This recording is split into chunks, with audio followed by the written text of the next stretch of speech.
Andrew, an important part of your training system here is to take a new dog and desensitize them to your payment delivery. So why don't you explain that to people? Because there's going to be a lot of people that are going to come into this program. They're not going to understand what that means. Absolutely. Well, with the high drive dogs, we're used to using the reward from source training method, where we're throwing a Kong or a ball or a tug or whatever at source. And those dogs typically are not bothered by that in the least bit. What I found with pet dogs is, and this was through some trial and error, that actually we could create an aversion to the odor source because they would smell the target odor. I would deliver the food payment delivery device, and after several trials, they learned very quickly that when they smelled the target odor, something was essentially thrown at them. So before we jump right into that step, we did desensitize them to the food payment delivery device, make them understand it's a very fun, positive thing. It's a cool thing. They enjoy it. It's just another way that we interact with them.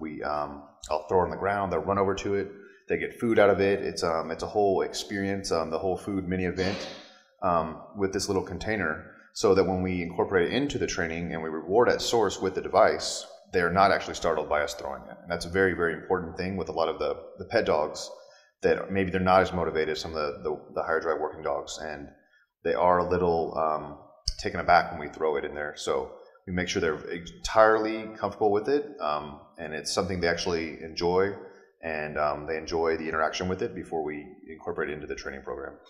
And in the training video, we're going to see some dogs that go up, and they're right at the point where they notice odor, and then you use your payment delivery device in a different way than a lot of people do by moving the dog away from the actual odor. Why don't you talk about that a little bit and explain what you do? Sure. And there's many steps that we'll break down how this process works, but there's a time when we're pairing the target odor with our reward, and they're both paired in the same hidden location for the plant, for the where we're hiding the target odor.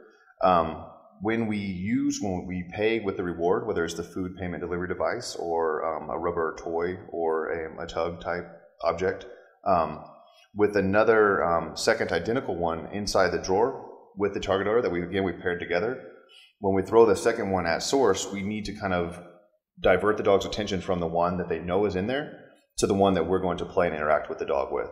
And it's really important. At first, there's a lot of times the dogs are very interested still with the one that's in there, but they quickly learn not to worry about that one and to come back, and the interaction and all the fun happens with the handler with the second toy or reward. And then talk about the food delivery device. When the dog gets in the odor, how you move the dog, how you show the dog the food delivery device and cue him away from the odor and delivery. Talk a little bit about that. Okay, so when the dog has, the handler's given the search command, the dog has searched, begin their search, they're searching the area, they find where the target odor and reward are. We throw the food payment delivery device at source, again, after they've already been desensitized to it. It hits the ground, kind of marks the moment in time when they bracketed the closest point to source, the odor, highest odor concentration. It hits the ground.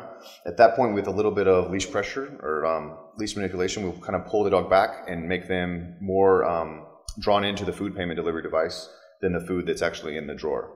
Kind of refocusing them on the food delivery and device. After a couple times, they understand it very, very clearly that when they find it, that the food payment delivery device is going to hit odor source, and then they're going to be moved away, and they're going to get paid. And again, it's a small part of the process where we're still pairing the food or whatever the reward is with the target odor. And it doesn't matter once we've taken the reward out of there and it's just the target odor, because they won't focus as much on the target odor. They want that reward, and they want the play and interaction with the handler. Cool. It's a good one.